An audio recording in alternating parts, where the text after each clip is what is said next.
यात अंमली पदार्थांच्या वाढत्या विळख्यावर आझादनगर पोलिसांनी मोठा प्रहार केला आहे। गोपनीय माहितीच्या आधारे बारोळा रोड परिसरात सापळा रचून पोलिसांनी एका संशयिताला ताब्यात घेतले। अंगझडती दरम्यान त्याच्याकडून तब्बल 8 ग्रॅम 400 मिली वजनाची मेफेड्रॉन अर्थात MD पावडर जप्त करण्यात आली।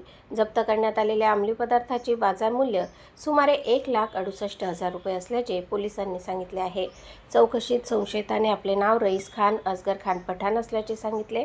तो धुळे शहरातील दिलदार नगर परिसरातील रहिवासी असल्याची माहिती समोर आली आहे।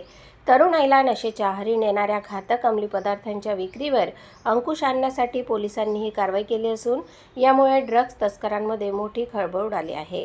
संशयिताविरुद्ध NDPS कायद्यान्वये गुन्हा दाखल करण्यात आला असून या प्रकरणाचा पुढील तपास आझादनगर पोलीस करत आहेत। धुळे पोलिसांच्या या कारवाईमुळे अंमली पदार्थांच्या अवैध व्यापाराविरोधात प्रशासनाची भूमिका अधिक कठोर असल्याचे पुन्हा एकदा स्पष्ट झाले आहे। प्रतिनिधी अजिम शेख आणि वृत्तनिवेदिका सीमा पाटीलसह स्वराज्य न्यूज, धुळे।